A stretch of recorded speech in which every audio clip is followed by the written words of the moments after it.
everybody, welcome back to my channel, and if you are new then welcome.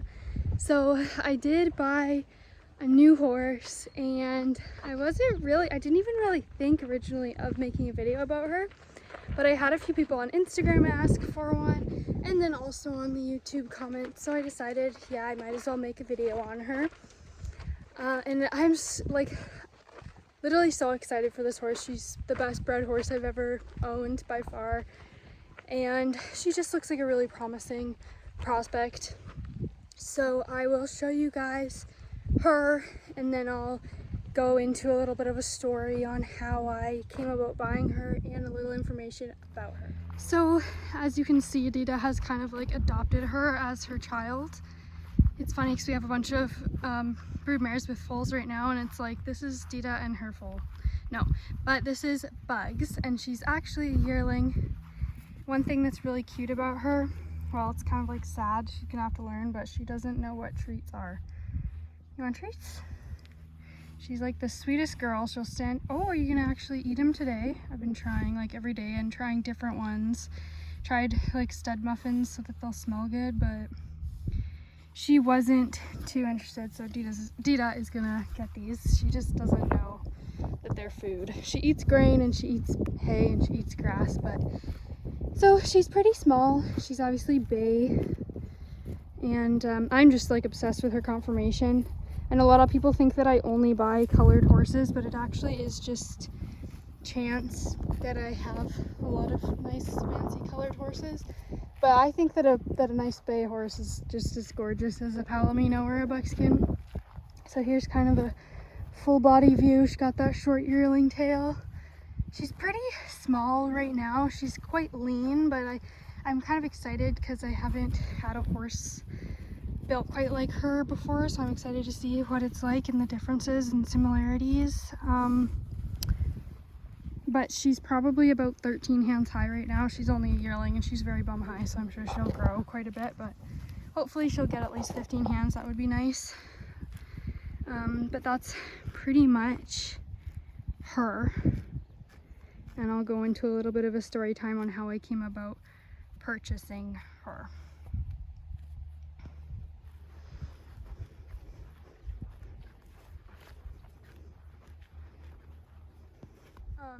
This is probably not the best lighting, but we have Bugs and Dita in the background there. So my yearling Bugs, her registered name is TNJS Buggin' a Hula Girl. So she is by French's Hula Guy, and he stands at the Lacey Ranch. I think they're in Alberta, and I feel like he's a little more popular down or up here in Canada, but the one most well-known offspring of his that you may know is Rippin' Lady, Carmen Posabon's mare. She's a buckskin mare by French's Hula Guy, who went to the NFR in I think 2017, and she won the average her year. So she's a phenomenal barrel horse, and so he is the dad of both my mare Bugs and Rippin' Lady. And then there's another one, Rhymes Girl, who's is a pro rodeo money earner, and there's a bunch of them, and they're super cool, really gritty, really turny, fast horses. So he's got a lot of progeny, and he's an amazing producer. So, and then her dam, I think, did run barrels a little bit, but she is by Barely Royal, who is a son of Dash to Fame, I think. So she's pretty nicely bred on both sides. Like I said, I think she's definitely the best bred horse I've owned so far. So exciting. And how I came about buying her. So I originally, if you follow me on Instagram or if you're a subscriber, you probably have seen that I recently sold my gelding Nintendo, and I sold him. And before he actually did sell, I actually saw the ad for Bugs, and I thought, well, that's a really nice filly, you know, if Nintendo sells, like, maybe I'll buy her. But I wasn't really like seriously looking for a horse. I wanted to save after selling Nintendo, but what happened was he had his vet check and everything and was like sold pending pickup and whatever. So I was like, oh, like she was still being posted for sale and at a really good price, like the exact same price that I ended up selling Nintendo for, so it kind of was like meant to be. And then so I really liked her, but Nintendo hadn't gone to his new home yet. I didn't want to like commit to buying a horse before one was actually picked up and like fully paid for. So it was during the week. I had sent the ad to Ryan, my boyfriend, and I was like, oh, I should just buy this yearling, like she's so cute, she's so nicely bred. He was like, yeah, do it. Why don't you do it? And I was like, Ryan, like you're being such a bad influence. No. I was like, marry me already. No. But I was like, him encouraging me kind of made me a little more serious about it. And like he was with his mom at the time, and she texted me, so he must have like showed her the ad, and she was like, you should buy the horse. And it's actually, I forgot to mention also, another horse who's by French's Hula guy is Carmen Posbon's stud. His name is a Streakin' Hula. So he is only 7, and he's a buckskin stud, and he's super nice, and he's been winning like a ton of barrel races in BC. Like he's just like wins almost anything he's entered in. And so we've been watching him locally at all the races I've been going to. And I was like, yeah, I'd really like to get a French's Hula guy. You know, they're like on fire right now. And I'd wanted one for a few years.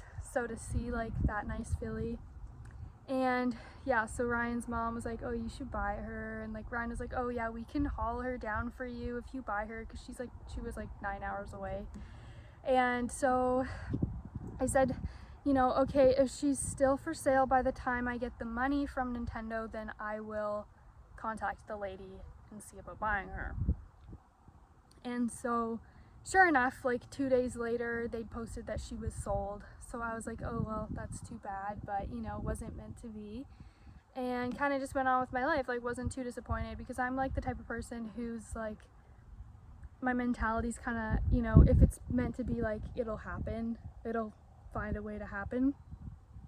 So I just went along, whatever, you know, too bad. But then a couple days after that, she made a post and was like, oh, due to no fault of her own, like Bugs is, you know, still available. So at that point I was kind of like, okay, like that's a sign. And then I was at the barrel race, and I sent Nintendo to his new home, and I got the money for him, and Dita ended up winning a lot of money that weekend, and so I bought her and got her hauled down. She came down last week. She fits in great. She's literally the quietest yearling I've ever met.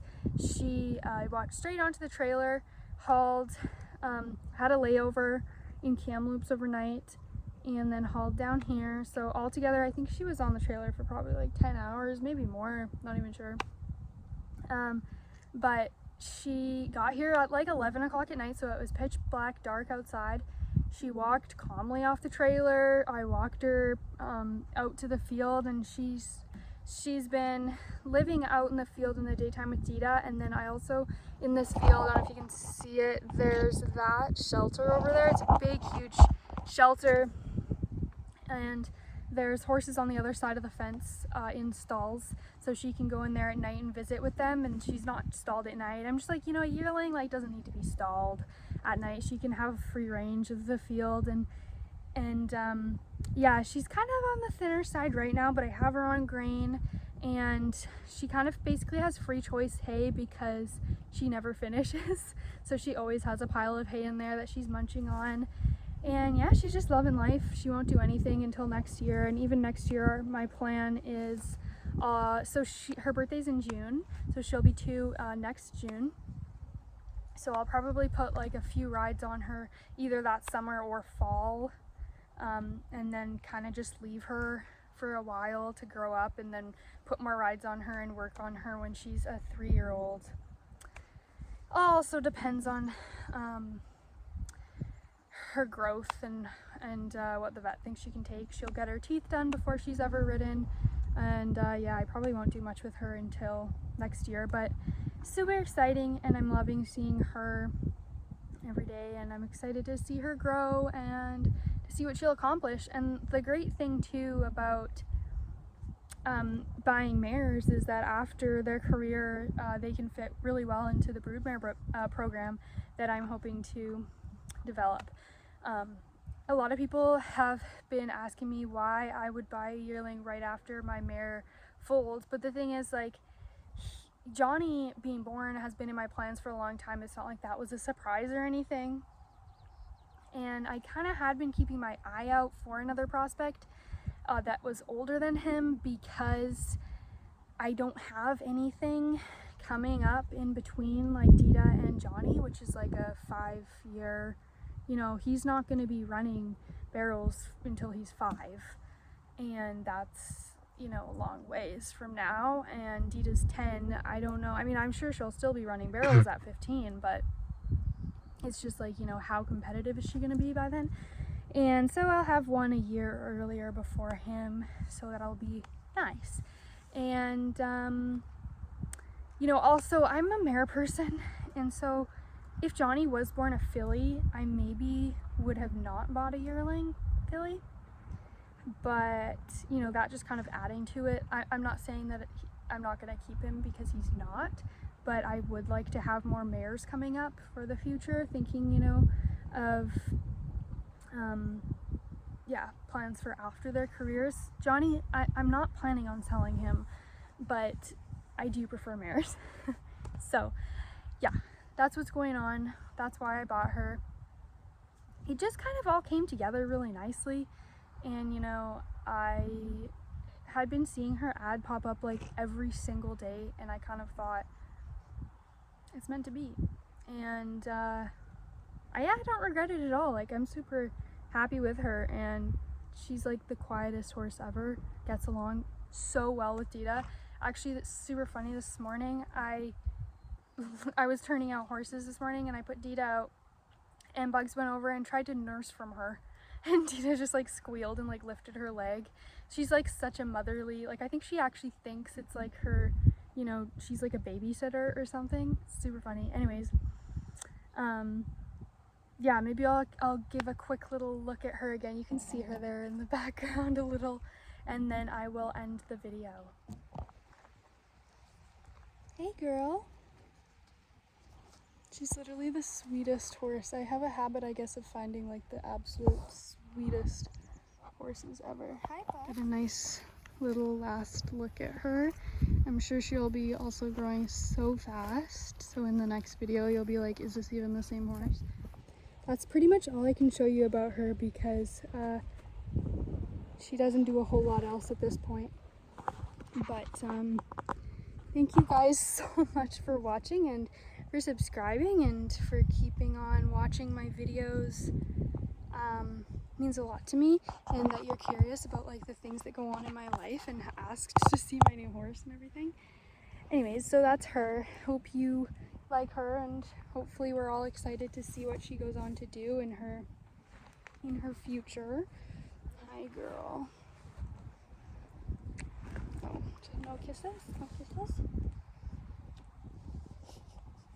Okay, thank you guys for watching. I'll see you next time.